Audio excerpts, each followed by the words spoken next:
this is Amy, back with the Hag Reads. I cannot believe it is the 22nd of September. The month is almost over. October is almost here. I am happy with the way the weather has been going. For the past week, it has kind of been in the high 90s and getting into the 70s. As the low temperature overnight, the low 70s even. And so we had a couple of days where we left it open and it wasn't too bad. But then I went to the library the other day and it was a 98-degree day. And I had to close up the house. At this time of year, typically it's windy most of the day. So you get a breeze going through. And we have a north-south facing. That is south, that is north. So east for this wall and west where the sun comes in through the kitchen window in the afternoon. So we get a very nice breeze that goes typically south to north, but sometimes going the other way. And more pronounced in the mid to late afternoon and early evening. For example, today it is just after 5 o'clock, and we have a pretty nice breeze going out there.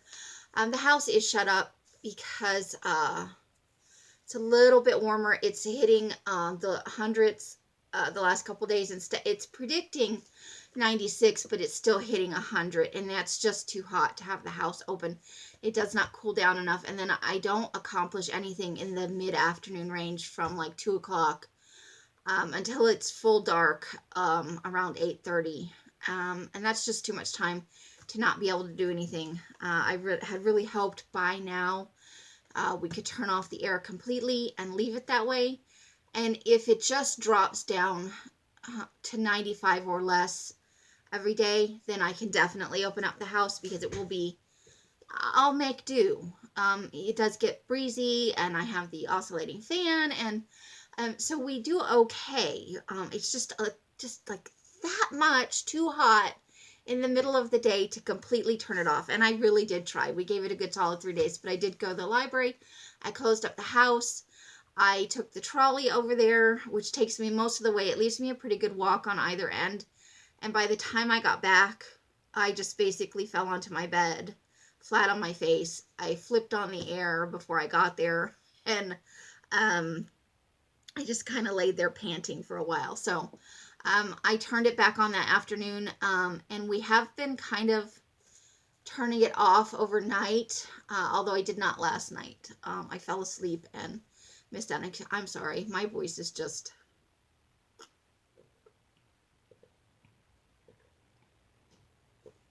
mid-afternoon Thursday, sorry. So that's what's going on with the weather here, as if you cared. But thank you for giving me an outlet.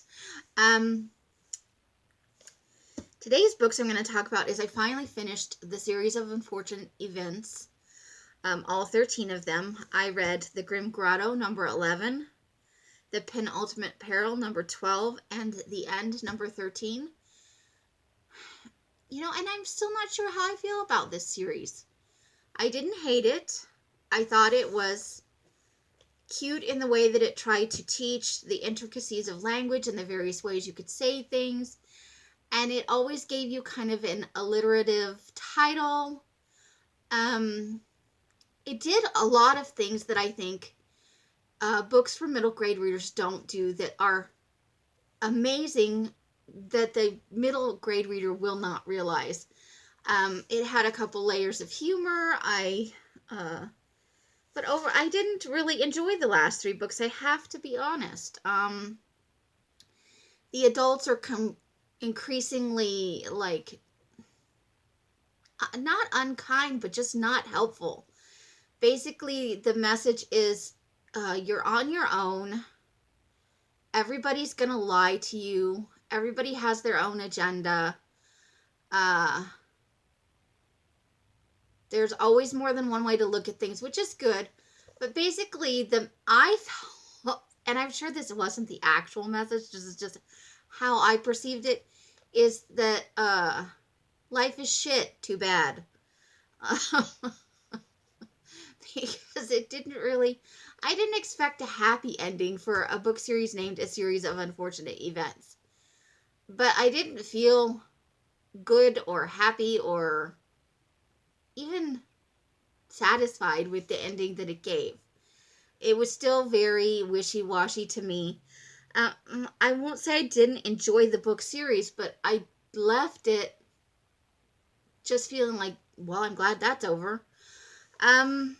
And I'll see if maybe it translates better for me for the Netflix series. And I know they're only in the first season, which covers just a few of the books. But we'll see how that goes. I would definitely recommend it for middle grade readers. I think it does a lot of things. Maybe what I'll do is I'll look on BookTube for specifically those last 3 books and see what other people thought. I felt it left off on such a... It feels awfully negative of a message to leave to that age range of reader. Like, it just felt kind of depressing to me. And that's really all I have for today. Under 10 minutes. I do have one other announcement kind of that I wanted to make. I've started to see in my feed people talking about like read-alongs and read-a-thons for October and for Halloween. And I don't think I'm going to participate in any of those. I think normally what I do is I watch 31 Days of Horror. I try and watch 31 Days of Horror movies every year in October, and I'm usually successful. But I started early a couple days ago. You know, my post went up about Halloween, Friday the 13th, and I think it was Sinister that I had finished. And since then, I have watched the 3 Insidious movies. I did finally watch Hocus Pocus, which I watch every year, at least a dozen times. I get it from my library. Love it. I should totally buy it. Just finished it for the first time last night, and I'll probably watch it a couple more times. I don't actually have that many renewals left on it. I just didn't get to it. But I did a library haul, which is coming up in a couple of videos from now.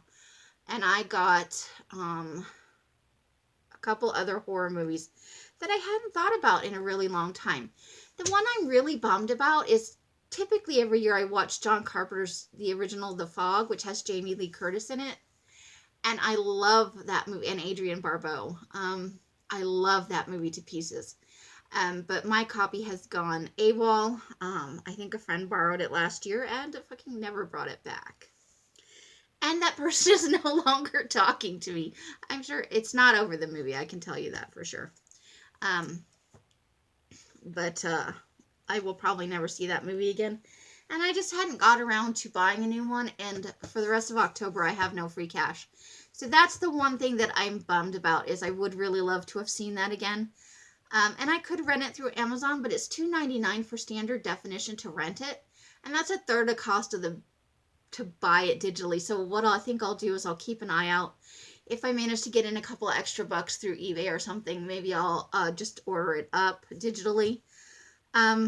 I prefer to own a physical copy because everything with digital is you're just licensing it.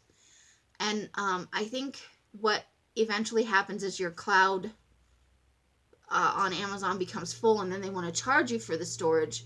And I don't want to pay Amazon for storage because they don't want to let me download the movie that I paid for, because they're trying to control the distribution of digital materials and keep it exclusive to them. So that's where I'm at. So, I didn't finish.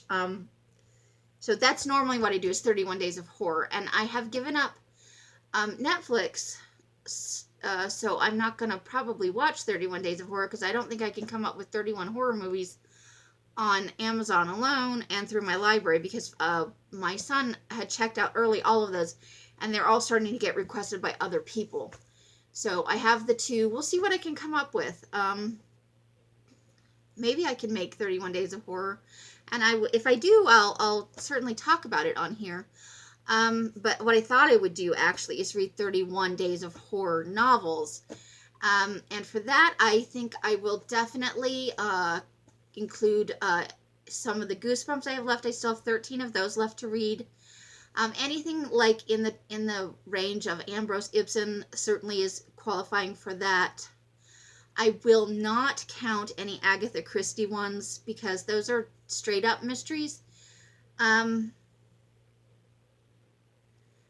there was a kind of mystery that I said I would include because they're always hinting that it's haunted. Oh gosh, where is my... Here we go. Bear with me 1 second. What did I just read?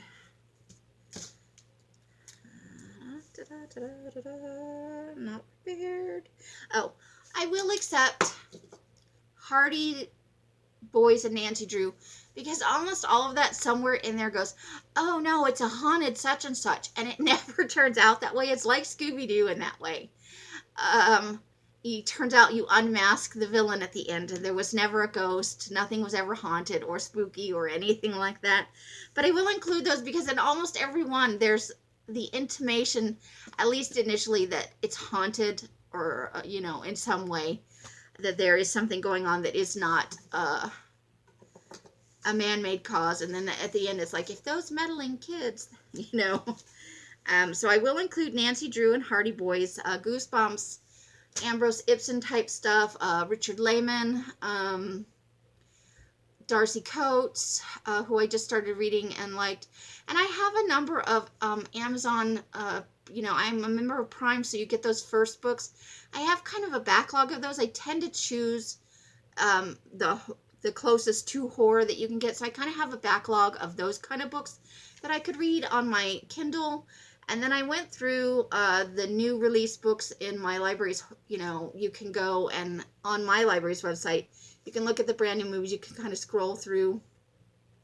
And it also does it for fiction. So I kind of went through to the horror section and I requested a couple of books. So I think I can come up with 31 days of horror books that I can actually read, 1 book a day. So I thought that might be fun to kind of do on here and see how I could do with that. And so that's why I'm including some children's books. And maybe I'll see if I can find Up Spook Hill.